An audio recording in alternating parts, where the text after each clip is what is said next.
Hello. Recall that in the previous lecture we discussed the essential characteristics and service models of cloud computing. We will now continue our discussion of the basics of cloud computing in this lecture. So we now discuss cloud deployment models. There are four cloud deployment models which are shown here at the bottom of this figure: public cloud, private cloud, hybrid cloud, and community cloud.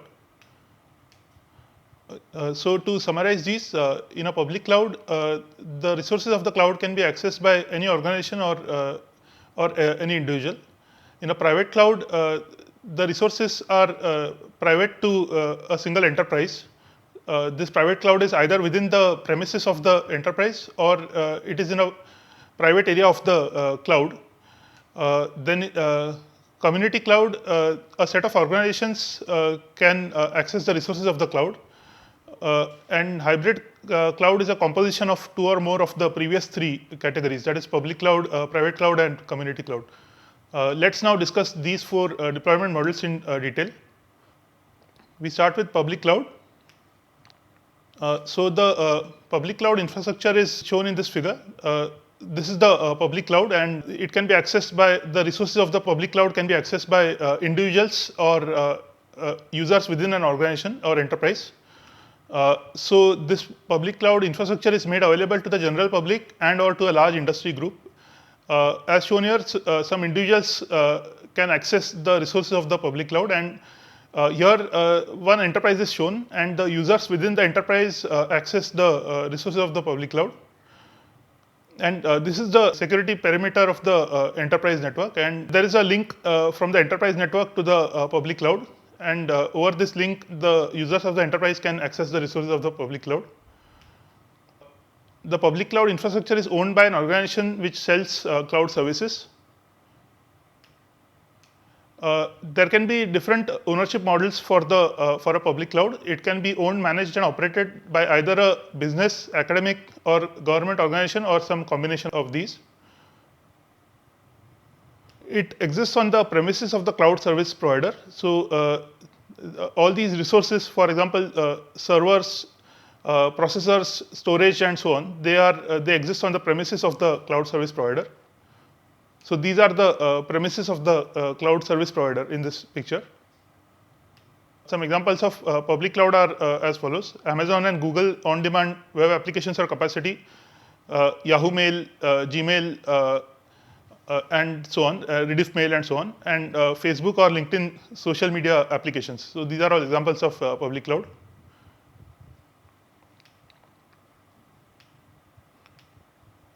So the advantages of public clouds are the following. Public clouds are inexpensive and they can scale to meet needs. So that's why they are accessible to a large number of users because they are not costly. And they can also be easily scaled to meet needs. So since the resources of the public cloud provider are shared by a lot of users, if the provider finds out that there is often a shortage of resources, in that case it can add resources to the cloud, so that way it can scale up the resources. But there are some downsides of public cloud. One limitation is that public clouds do not provide service level agreements, or they provide lower service level agreements as compared to private or hybrid cloud offerings. And they also may not offer the guarantees against data loss or corruption of the kind that are provided by private or hybrid cloud offerings. So these are some limitations of public cloud compared to private or hybrid clouds. Another limitation is that they do not necessarily provide for compliance with privacy laws, and privacy remains the responsibility of the subscriber or corporate end user. So the data of all the users is present in a single area, and hence privacy can be breached. So from the point of view of privacy, public cloud is not as good as some of the other solutions such as private cloud and hybrid cloud. So we now discuss private cloud. It is implemented within the internal IT environment of the organization. So by this we mean logically it is implemented within the internal IT environment, but Physically, it may be present in the premises of a cloud provider, or it may be within the enterprise security perimeter. So the organization may choose to manage the cloud in-house, that is within the campus of the enterprise, which is using the private cloud, or the organization may contract the management function to a third party.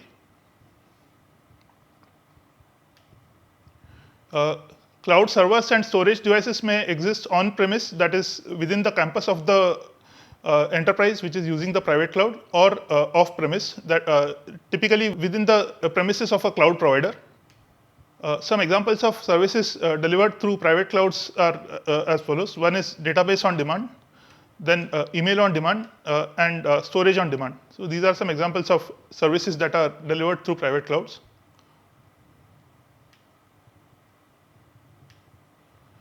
So we mentioned that there are two typical private cloud configurations. These are shown in this picture. The first one is on-premise private cloud. This is the enterprise network, and the private cloud, which includes all the servers, processors, and other resources of the cloud. This private cloud is present within the premises of the enterprise itself. Users within the enterprise network's security perimeter, which is shown here, they can securely connect to the private cloud since it is within the security perimeter. But often some users of the enterprise need to connect to the private cloud from outside the security perimeter. For example, they may be working from home or traveling and so on. So such a user is shown here. There is typically a secure link, for example, based on VPN between the user who is outside the security perimeter and the private cloud, and they connect to the private cloud via this secure link such as VPN. So this is the first solution where the private cloud resources are present within the enterprise security perimeter.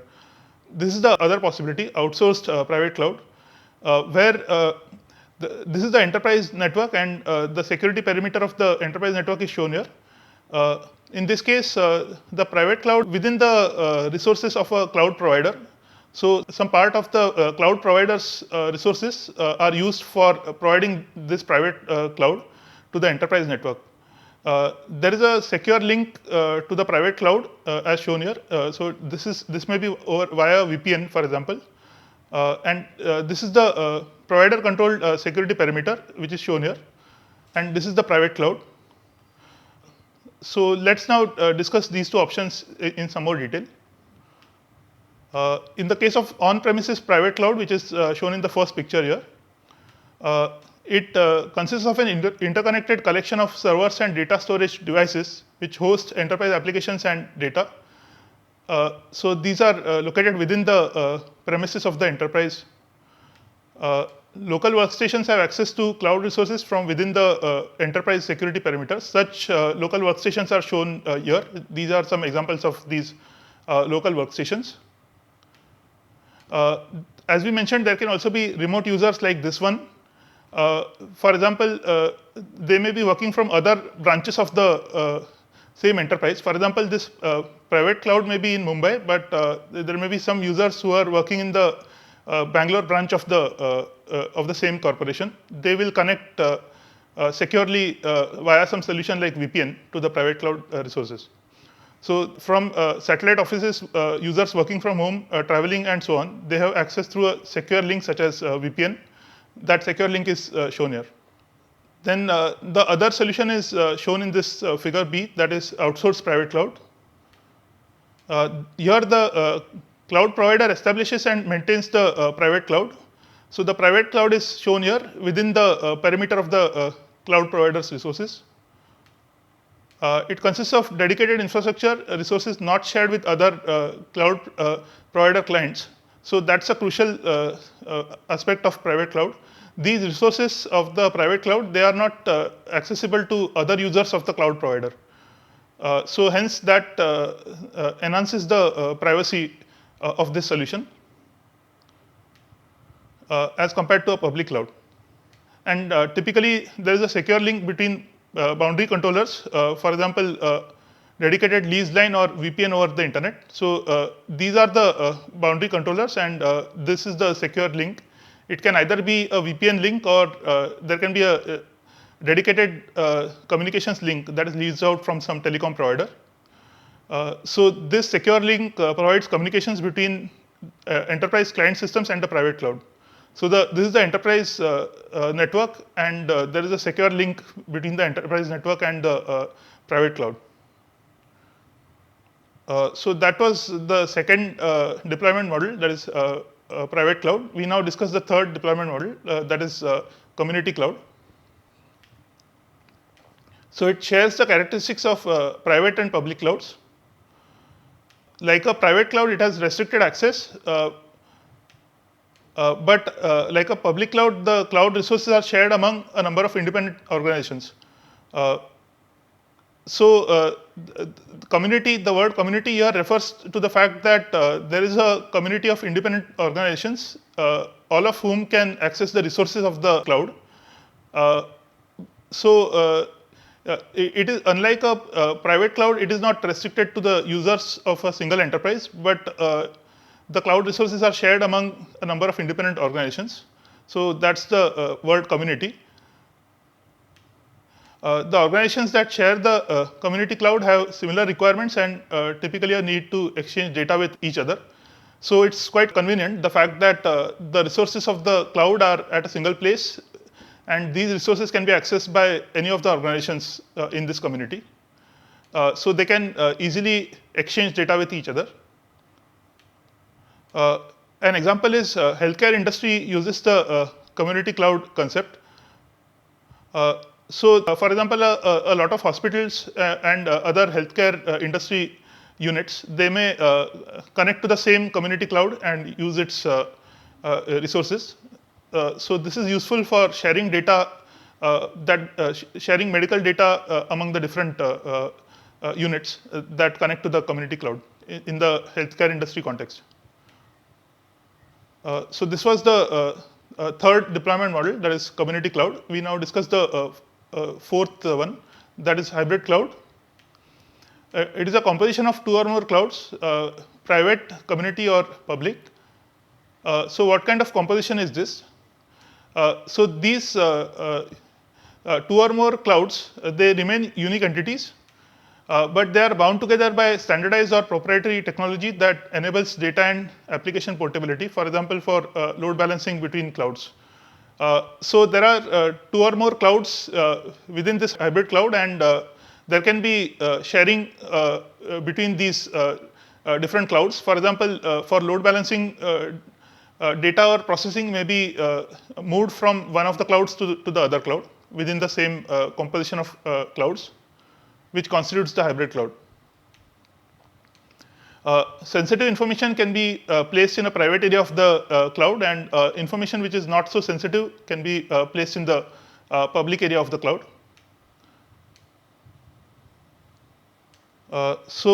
This is our brief review of hybrid cloud, which is the fourth kind of deployment model.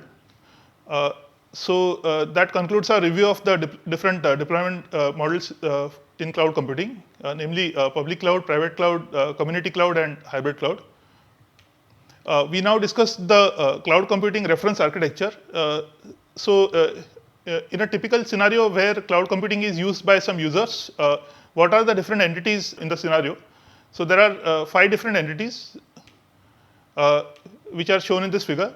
These are cloud service consumer, cloud service provider, cloud carrier, cloud broker, and cloud auditor. Cloud service provider is the provider of the cloud resources. Cloud service consumer are the users or organizations which use the resources of the cloud. Then cloud carrier are the networking resources which transport the services of the cloud to the cloud service consumers. Cloud brokers, they add some value-added services to the services of the cloud, and they can also aggregate different clouds together and provide the resources of the aggregate to the cloud service consumers. And cloud auditors are like other auditors. They examine the cloud service provider services and check them for security, privacy, performance, and other parameters. So let's discuss these five different parts of the cloud computing architecture in detail. So these five are listed here. So cloud service customer is a person or organization that maintains a business relationship with and uses the services from cloud providers, that is shown here in this picture. Then cloud service provider is a person, organization, or entity responsible for making a cloud service available to interested parties. So that is shown over here. So this can be of different types which we studied earlier, public cloud, private cloud, community cloud, or hybrid cloud. Then we have a cloud auditor, which is shown over here.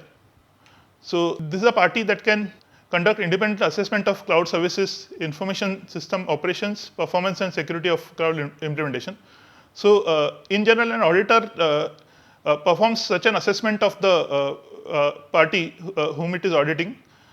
So in the case of cloud, a cloud auditor performs assessment in terms of all these parameters such as performance and security. Then we have cloud broker. It's an entity that manages the use, performance, and delivery of cloud services and negotiates relationships between CSPs and cloud consumers. It may add some value-added services to the services of the cloud, and also it may aggregate different cloud services. Then finally, we have a cloud carrier, which is shown over here. It's an intermediary that provides connectivity and transport of cloud services from the CSPs to the cloud consumers. A cloud carrier is typically some resources provided by the telecom operator. They provide a secure link, for example, between the cloud service provider and the cloud service consumer. So this secure link with a certain amount of predetermined bandwidth, so that constitutes the cloud carrier. Now, out of these, let's study some of these in some more detail. So we study these three, cloud carrier, cloud broker, and cloud auditor in some more detail. Cloud carrier is a networking facility. It consists of routers and communication links. This networking facility provides connectivity and transport of cloud services between CSCs and CSPs. Typically, a CSP will set up service level agreements with a cloud carrier to provide services consistent with the level of SLAs offered to the CSCs. For example, the service level agreement may say that the cloud service provider has to provide a certain service within a certain delay guarantee. Then clearly the cloud carrier must transport the cloud services within that delay guarantee, or less than, or within a delay that is more stringent than that delay guarantee. So this is an example where these SLAs are consistent with the level of SLAs offered to the CSCs by the cloud provider. Then we discuss cloud broker in some more detail. A cloud broker is useful when cloud services are too complex for a cloud consumer to easily manage. The following are examples of areas of support that may be offered by cloud brokers. One is service intermediation. So here the broker provides some value-added services such as identity management, performance reporting, and enhanced security. So there are the raw services provided by the cloud service provider, but the cloud broker provides some additional add-ons or value-added services to the raw services. These include identity management, that is managing the identities of different users and organizations using the cloud services, and performance reporting and enhanced security. So these are value-added services provided by the cloud broker.